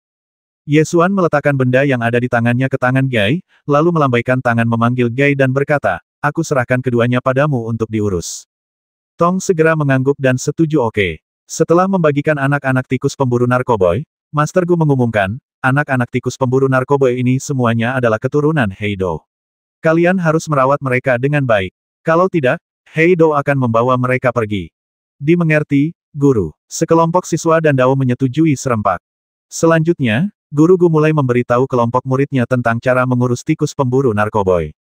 Aku tidak menyangka Hei Dou akan melahirkan secepat ini. Ye Xuan pun sangat gembira saat melihat anak tikus pemburu narkoboy ini, dan tak dapat menahan diri untuk tidak menghela nafas. Cekik, cekik, cekik. Hei Dou segera mencicit dan membetulkan bukan aku yang melahirkan anak-anak beruang itu, melainkan istriku. Master Gu tertawa terbahak-bahak dan berkata, rubah tua Wenda itu ingin memakan anak-anaknya sendirian. Bagaimana mungkin aku membiarkannya berhasil? Aku bergegas ke rumahnya dan merampok setengah dari anak-anaknya. Haha. Anak tikus pencari narkoboy ini sudah berusia lebih dari sebulan dan dapat meninggalkan induknya untuk dirawat oleh para alkemis. Pada titik ini, Guru Gu masih sangat bijaksana. Faktanya, ada banyak anak tikus dalam satu kelompok tikus pemburu narkoboy. Jika mereka berada di alam liar dan tidak ada ahli kimia yang membantu, sebagian besar waktu, tingkat kelangsungan hidup anak tikus pemburu narkoboy hanya setengahnya. Selain itu, untuk membuat tikus pencari narkoboy mengenali tuannya, para alkemis hanya akan membesarkan anak tikus pencari narkoboy yang berusia kurang dari 3 bulan. Sulit untuk menjinakkan tikus pencari narkoboy yang berusia lebih dari 3 bulan. Oleh karena itu, sebagian besar tikus pencari obat diberikan atau dijual kepada para alkemis saat mereka berusia 1 atau 2 bulan. Anak-anak Hei Dou tergolong beruntung. Setelah meninggalkan induknya, mereka dapat tumbuh bersama ayahnya. Begitu anak tikus pemburu narkoboy ini memanggil, Heido akan bergegas menghampiri mereka untuk menawarkan makanan dan menjilati mereka. Anak-anak beruang itu ketakutan karena mereka datang ke lingkungan baru.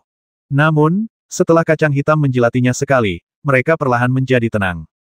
Lei Qiu sangat penasaran terhadap makhluk kecil baru ini dan menatap mereka dengan saksama. Anak-anak tikus ketakutan dan mulai menjerit. Heido dengan marah berteriak pada Lei Qiu pergi. Heido sangat marah. Dia teringat saat dia melihat Lei Qiu menetas dari cangkang telur, dan sekarang Lei Qiu telah tumbuh sebesar ruangan dan bahkan berlari keluar untuk menakut-nakuti anak-anaknya.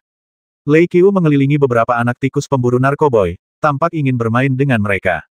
Heido melambaikan kedua kaki depannya dan mencicit. Bola petir itu memang terlalu besar sekarang. Bola itu dapat menghancurkan seluruh anak tikus dengan satu cakar. Selain itu, bola itu adalah karnivora, yang secara alami memberi tekanan pada anak tikus yang mencari obat-obatan terlarang ini. Ye Xuan mengulurkan tangannya dan mencengkeram sayap si pecinta makanan ini, lalu menyeretnya ke samping. Jangan menakuti makhluk-makhluk kecil itu, dasar pecinta makanan. Kamu kembung sekali. Kamu mencoba masuk ke sarang anak singa. Lei Qiu berdebat meminta beberapa patah kata. Ye Xuan mengabaikannya. Ketika dia melihat penjaga rahasia Night Owl muncul, dia mengikutinya ke ruang belajar di rumah jenderal. Qin Tai'a berada di ruang belajar, membolak-balik koran militer. Kau sudah kembali, tapi kau bahkan tidak datang menemuiku terlebih dahulu. Qin Tai'a berkata dengan wajah tegas. Begitu aku tiba, aku langsung ditarik oleh Tuan Gu. Lagi pula, apa bagusnya dirimu? Ye Xuan mencari kursi dan duduk. Saya mendengar bahwa Anda telah mengambil benih-benih Shinto dari lembah Woli. Hal ini telah menimbulkan kegaduhan, tahukah Anda? Qin Tai'a memiliki ekspresi yang mengatakan lihat apa yang telah Anda lakukan. Ye Xuan sudah tahu bahwa Dewa Nether Knight hendak meninggalkan Tanah Suci, dan dia juga tahu bahwa Dewa Nether Knight datang untuk benih jalan ilahi. Oleh karena itu, dari sudut pandang tertentu, memang karena diambilnya benih-benih Shinto itulah Dewa Malam Netherworld tertarik. Bagaimana menurutmu, jika kita mengembalikan benih Shinto, bisakah kita membuat Ibel itu kembali ke kuil abadi dengan patuh? Canda Ye Xuan. Bagaimana menurutmu? Qin Tai'a mendengus serius. Tentu saja ini hanya candaan. Karena Dewa Malam Nether telah memutuskan untuk meninggalkan Tanah Suci, mustahil baginya untuk kembali dengan mudah. Ye Xuan merentangkan tangannya dan berkata, saya tiba-tiba menyadari bahwa mendapatkan benih Shinto tidak hanya tidak berguna, tetapi juga membawa masalah besar. Saat ini, hanya Ye Xuan yang mengetahui rahasia benih Shinto. Qin Tai'a tentu saja tidak tahu apa yang tidak diketahui oleh pengawal rahasia Night Owl. Benih Shinto, apakah tidak ada gunanya? Qin Tai'a meletakkan koran militer di tangannya dan bertanya. Ye Xuan mengeluarkan benih dewa, melemparkannya ke atas meja, dan berkata ada hukum yang terkandung di dalamnya. Jika kamu menggunakannya dengan baik, kamu memang dapat memahaminya. Pada titik ini, Ye Xuan berhenti sejenak, merentangkan tangannya dan berkata masalahnya adalah, hukum ini adalah tingkat kedua dari jalan ilahi, hukum penglihatan surgawi, yang berguna bagi Dewa Malam Nether, tetapi tidak berguna bagiku. Qin Tai'a juga cukup terkejut ketika mendengar ini. Bagi mereka yang belum memasuki alam Shinto, benih Shinto yang berisi hukum penglihatan surga memang tidak ada gunanya. Tentu saja, mendapatkan benih Shinto tidak sepenuhnya sia-sia. Setidaknya benih Shinto tidak jatuh ke tangan Dewa Malam Nether. Jika dia benar-benar memahami hukum penglihatan surga, itu akan terlalu mengerikan. Qin Tai'a merenung, benih Shinto ini jauh lebih sulit ditangani daripada yang dibayangkannya. Benih Shinto mengandung hukum penglihatan surga, artinya Dewa Malam Nether harus mendapatkan benih ini apapun yang terjadi. Namun, benih Shinto ini sekarang tidak berguna di tanganku. Sulit, sangat sulit. Setelah beberapa saat, Ye Xuan mengeluarkan harta karun kristal lainnya dan berkata, ini adalah kristal hukum, yang menyimpan kekuatan hukum Dewa Malam Nether. Kristal ini sangat kuat, dan tidak dapat ditolak. Penjaga rahasia Night Owl telah melaporkan secara rinci kepada Qin Tai'a tentang apa yang terjadi di lembah Woli. Oleh karena itu, Qin Tai'a sudah mengetahui keberadaan harta kristal ini, dan juga tahu bahwa Ye Xuan punya cara untuk menahan serangan hukum, tetapi dia tidak tahu persis bagaimana dia melakukannya. Bagaimana Anda memblokir serangan hukum? Pasukan Long Yuan kemungkinan besar harus menghadapi keberadaan yang menakutkan seperti Dewa Malam Nether. Kalau saja ada cara untuk melawan serangan hukum, tekanannya akan jauh lebih kecil. Ye Xuan tentu saja tidak akan menyembunyikannya, dan menjawab itu adalah teks suci kuno, kata segel, yang menyegel pikiran ilahi. Pikiran ilahi tidak dapat mendengar suara apapun, dan tidak terpengaruh oleh hukum pendengaran surgawi. Qin Tai'a memasuki alam dewa bela diri 300 tahun yang lalu, jadi dia secara alami telah mempelajari kekuatan hukum. Oleh karena itu, begitu dia mendengar metode ini, dia tahu apa yang sedang terjadi. Saya juga langsung memikirkan kerugiannya. Metode ini memang tipuan, tetapi banyak sekali kekurangannya. Ye Xuan mengangguk dan berkata, itu benar. Setelah aku menyegel kesadaran ilahiku, aku hampir tidak bisa mengalahkan Dewa Bela Diri Ibel Surgawi tingkat 9. Qintaya memutar matanya dalam hati, berpikir apa maksudmu kau hampir tidak bisa mengalahkan Dewa Bela Diri Ibel Surgawi tingkat 9. Kulihat kau hanya berada di tingkat ke-8 alam Dewa Bela Diri, mengapa kau terlihat seperti bisa mengalahkannya? Setelah menyegel pikirannya, dia tidak bisa lagi mengalahkan Dewa Perang Ibel Surgawi tingkat ke-9. Jika dia harus menyegel pikirannya lagi saat menghadapi Dewa Malam Netherworld, mustahil baginya untuk melawannya. Oleh karena itu, sekalipun ada cara untuk melawan hukum pendengaran surgawi, tetap saja hal itu tidak dapat menyelesaikan masalah. Tentu saja, metode ini tidak sempurna, tetapi lebih baik daripada tidak sama sekali. Oleh karena itu, Ye Xuan pertama-tama memberikan teks rahasia, segel, kepada Qintaya. Jika ada satu orang kuat lagi yang mampu menahan serangan hukum, tekanan akan jauh lebih berkurang saat menghadapi Dewa Nether Knight. Jika tidak, begitu Dewa Malam Nether muncul, dia akan langsung dibasmi dengan cara yang suci. Di dunia ini, orang-orang yang kuat sangatlah menakutkan. Ye Xuan juga melemparkan harta karun kristal itu dan berkata, kamu bisa menggunakan teknik karakter segel untuk merasakan serangan hukum terlebih dahulu, sehingga kamu bisa siap secara mental. Aku akan memperingatkanmu sebelumnya, itu akan sangat mengasyikkan. 7 hari kemudian, Raja Ibel Yama memimpin pasukan 2,5 juta Ibel untuk menyerang ibu kota kuno Zenyu. Pasukan Ibel Surgawi yang berjumlah 2,5 juta sebenarnya sangat kuat. Pasukan setan langit ini berbeda dari pasukan sebelumnya karena mereka telah mengalami pengepungan kota salju. Raja Ibel Yama melatih pasukannya dalam pertempuran sesungguhnya di kota salju selama sebulan penuh. Oleh karena itu, begitu pasukan Ibel Surgawi berjumlah 2,5 juta ini muncul, momentumnya jauh lebih kuat daripada Ibel Surgawi tingkat rendah yang telah direkrut sementara sebelumnya. Mungkin mereka tidak sekuat pasukan elit tentara Ibel Surgawi, tetapi mereka jauh lebih kuat dari gerombolan sebelumnya. Pasukan 2,5 juta setan surgawi sedang mendekati ibu kota kuno Zenyu. Di atas langit, platform Raja Ibel yang panjang dan lebarnya 1000 kaki bergulir melintasi langit, bergemuruh ke arah mereka. Di panggung Raja Ibel, selain Raja Ibel Yama, ada lebih dari 10 Ibel surgawi tingkat tinggi. Setan-setan surgawi tingkat tinggi ini duduk atau berdiri, tanpa disiplin militer apapun. Akan tetapi, semakin tidak disiplin mereka, semakin terlihat bahwa mereka berasal dari tempat lain. Mampu duduk di panggung Raja Ibel menunjukkan bahwa mereka kuat. Di antara para setan surgawi tingkat tinggi ini, beberapa mengenakan jubah dari kuil mayat hidup. Jelaslah bahwa dia adalah Ibel surgawi yang kuat yang keluar dari kuil abadi. Kali ini, karena Dewa Malam Netherworld akan keluar, banyak setan surgawi tingkat tinggi di kuil mayat hidup memberinya muka dan bergegas keluar untuk membantu.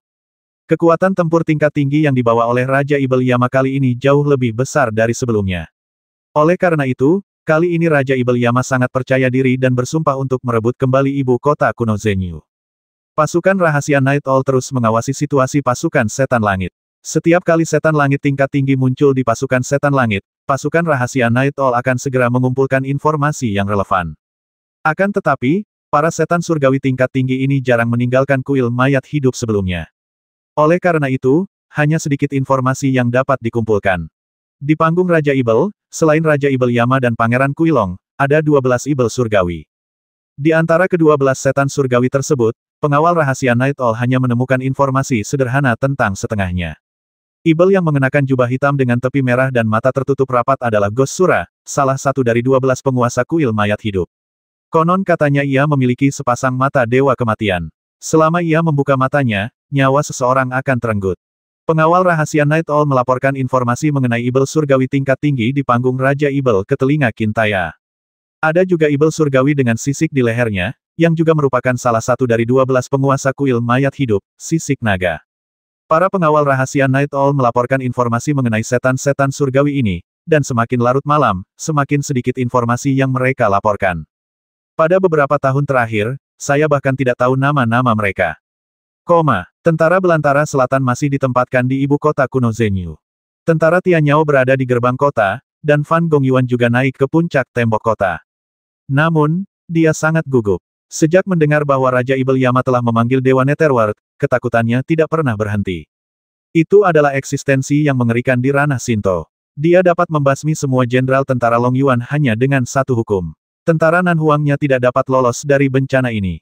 Setengah tahun yang lalu, dia berpikir bahwa datang ke ibu kota kuno Zenyu untuk bertugas di garnisun adalah pekerjaan yang bagus untuk mendapatkan pahala militer. Namun sekarang dia merasa bahwa ini adalah surat perintah kematian. Dia sudah lama tahu bahwa Master Kekaisaran telah pergi ke Bai Yujing untuk melobi, tetapi situasinya tidak baik. Jika dia tidak bisa mendapatkan bantuan dari seorang Shinto yang kuat, dia pasti akan kalah dalam pertempuran itu. Ini karena, di pasukan Long Yuan saat ini, tidak ada seorang pun yang dapat melawan Dewa Malam Netherworld. Ditambah dengan 2,5 juta tentara Ibel Surgawi di luar kota, selama Dewa Malam Netherworld muncul, kota kuno Zenyu akan ditembus dalam sekejap. Pada saat itu, ia dan pasukan belantara selatannya juga akan dimakamkan di kota itu. Walau dia tahu hasilnya, dia tidak bisa melarikan diri. Jika dia melarikan diri, bukan hanya keluarga Fan yang akan jatuh, tetapi putra mahkota Jun Tianyi juga akan terlibat, jadi dia lebih baik mati daripada melarikan diri. Dia hanya bisa memanjat ke atas tembok kota dan menghadapi kematian.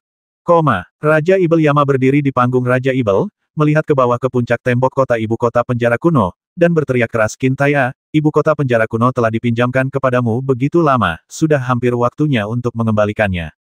Kintaya menjawab dengan tenang, kamu harus bisa mengambilnya kembali.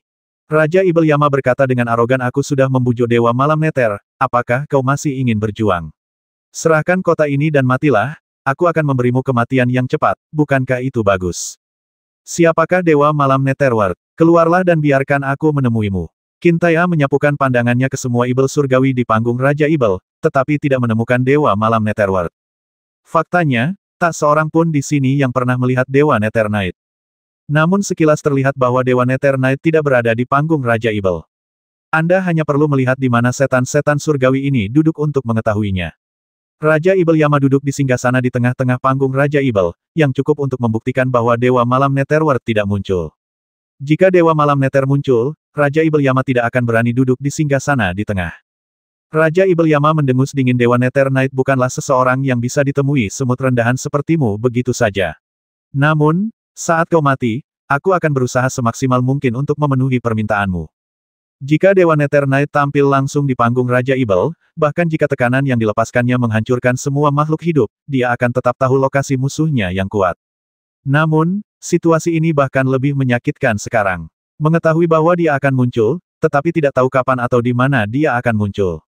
Perasaan seperti duri di punggung ini sungguh tidak mengenakan, seakan-akan ada musuh kuat yang tidak dapat dikalahkan yang dapat muncul kapan saja di belakang kita. Pasukan Ibel Surgawi telah datang untuk menyerang ibu kota kuno Zenyu. Dan Li Xuanfeng belum kembali, yang pada dasarnya berarti bahwa tentara Long Yuan tidak dapat meminta bantuan dari orang kuat Shinto dan harus menghadapi Dewa Malam Netherworld sendirian. Pasukan Ibel Surgawi berada di gerbang kota. Raja Ibel Yama memimpin pasukan yang terdiri dari 2,5 juta Ibel Surgawi, dan di belakangnya berdiri 12 Ibel Surgawi tingkat tinggi dari kuil mayat hidup. Dia lebih percaya diri dari sebelumnya. Dia menatap Kintaya dan menantangnya, Kintaya, apakah kamu berani keluar kota dan bertarung? Sebaiknya kau serang saja kota itu secara langsung. Kintaya telah memimpin pasukan Long Yuan selama 300 tahun, dan telah diprovokasi selama 300 tahun. Dia sudah lama terbiasa dengan hal itu. Meskipun Raja Ibel Yama sangat percaya diri, jika dia menyerang kota secara langsung, bahkan jika dia menang, kerugiannya akan besar. Oleh karena itu, Raja Ibel Yama tidak akan langsung menyerang kota, tetapi menyarankan jangan terburu-buru, mari kita lakukan dengan perlahan. Pada hari pertama, saya pikir kita harus melakukan beberapa pertempuran atau penyerangan untuk menghidupkan suasana. Saya hanya khawatir Anda tidak dapat mengirim siapapun. Kintaya mengulurkan tangannya dan membuat tanda undangan Jenderal Dou, saya dengan senang hati menemani Anda, silakan. Raja Ibel Yama menoleh ke arah 12 Ibel Surgawi tingkat tinggi di kuil mayat hidup dan bertanya, siapa yang bersedia bertarung? Hantu Sura, yang sedari tadi memejamkan matanya, melangkah maju dan berkata, biar aku saja. Mari kita singkirkan mereka semua sekaligus. Mungkin saat Dewa Malam tiba, aku sudah selesai membereskan semua semut rendahan ini. Kedua belas setan surgawi tingkat tinggi dari kuil mayat hidup ini semuanya datang ke sini demi Dewa Malam Netherworld. Karena Anda menyanjung seseorang, tentu saja Anda inginnya sempurna. Jika semua manusia kuat di ibu kota kuno Zenyu dapat dibasmi sebelum kedatangan Dewa Malam Nether, maka ini jelas akan menjadi sanjungan yang paling memuaskan. Maka, Ghost Sura melangkah maju terlebih dahulu, melompat ke udara, tiba-tiba membuka matanya seperti lubang hitam, dan berteriak dingin, siapapun yang ingin mati lebih dulu, keluarlah. Ada rumor bahwa seorang penganut Shinto yang kuat akan berpartisipasi dalam pertempuran di ibu kota penjara kuno. Keberadaan macam apa yang dimiliki orang kuat di alam Shinto? Di dunia saat ini, energi spiritual alam Jiushu sedang dalam masa yang tipis, dan alam dewa bela diri hampir merupakan batas alam Jiushu. Alam Shinto telah menjadi legenda yang ilusif. Selama ribuan tahun, hanya ada segelintir orang kuat yang mampu memasuki alam Shinto. Orang-orang kuat di ranah Shinto sudah sangat langka, dan pertarungan antar orang kuat di ranah Shinto pun jarang terlihat sekali seumur hidup. Oleh karena itu, semua sekte suci dan keluarga kuno yang mendengar bahwa Dewa Malam Neter akan muncul memperhatikan kota kuno Zenyu. Terutama dunia kecil Kunsu Tian. Terdapat lebih dari 10 gerbang gunung di surga Kunsu, termasuk sekte Tianjian, sekte Yunlong, istana Lihuo, Del. Banyak orang di benua Jiushu yang bersahabat dengan sekte suci ini datang untuk memberi penghormatan ke gunung dan menyaksikan pertempuran ibu kota kuno Zenyu di surga Kunsu. Selain sekte Tanah Suci yang datang sendiri, ada banyak lagi keluarga Tanah Suci yang tidak dapat datang. Misalnya, Kaisar Manusia, Mustahil bagi Kaisar Manusia untuk meninggalkan kota Chaohua, ibu kota dinasti Zhou besar, tetapi dia juga ingin melihat seberapa kuat seorang ahli tingkat dewa. Oleh karena itu, di atas ibu kota kuno Zenyu, ada perahu terbang megah milik Kaisar Suci yang mengambang. Perahu terbang Putra Suci Surga ini adalah mata Kaisar Manusia, yang mencerminkan segala sesuatu yang terjadi di ibu kota kuno Zenyu pada dinding layar Aula Longhua di Istana Kekaisaran Zhou Agung. Selain perahu terbang milik Putra Suci Surga milik Kaisar Manusia, ada beberapa perahu terbang dan harta karun aneh lainnya di langit. Inilah sarana yang dikeluarkan oleh sekte-sekte Tanah Suci dan keluarga-keluarga kuno untuk memperhatikan pertempuran ini. Akan tetapi, kecuali kapal terbang milik Putra Suci Surga milik Kaisar Manusia, tidak ada kapal terbang atau harta karun lain yang berani memasuki ibu kota kuno Zenyu. Jika kapal terbang dan harta karun ini berani mendekati dalam jarak 100 kaki dari kota penjara kuno, mereka akan ditembak jatuh oleh panah otomatis raksasa. Hanya kapal terbang milik Putra Suci Surga, Sang Kaisar Manusia, yang memiliki hak istimewa tersebut. Sebagai harga untuk hak istimewa ini, perahu terbang Kaisar Suci membawa seorang tetua dari keluarga Jun yang berada di puncak tingkat ke-9 alam dewa bela diri untuk datang dan membantu dalam pertempuran. Jun Wuwei adalah tetua klan keluarga kerajaan Zhou Agung. 4 generasi yang lalu, kakek buyut Jun Wuwei, Raja Hegu, adalah saudara laki-laki Kaisar Manusia dari generasi itu dari ibu yang sama. Tentu saja, setelah 4 generasi, Jun Wuwei telah menjadi keturunan jauh dari keluarga kerajaan. Namun, Jun Wuwei memiliki bakat luar biasa dalam seni bela diri saat masih muda. Hanya butuh waktu 60 tahun baginya untuk mencapai puncak ke-9 alam dewa bela diri dan menjadi tetua klan keluarga kerajaan Zhou Agung. Orang yang dikirim ke sini untuk membantu kali ini datang dengan kapal terbang Kaisar Suci. Setelah perahu terbang Kaisar Suci memasuki ibu kota penjara kuno, ia melayang di atas ibu kota kuno dan menjadi mata Kaisar Manusia. Terpisah ribuan mil, Kaisar Manusia dan para pangeran serta bangsawan dari dinasti Zhou Agung berdiri di bawah dinding layar di depan Istana Longhua, menyaksikan pertempuran dengan gugup.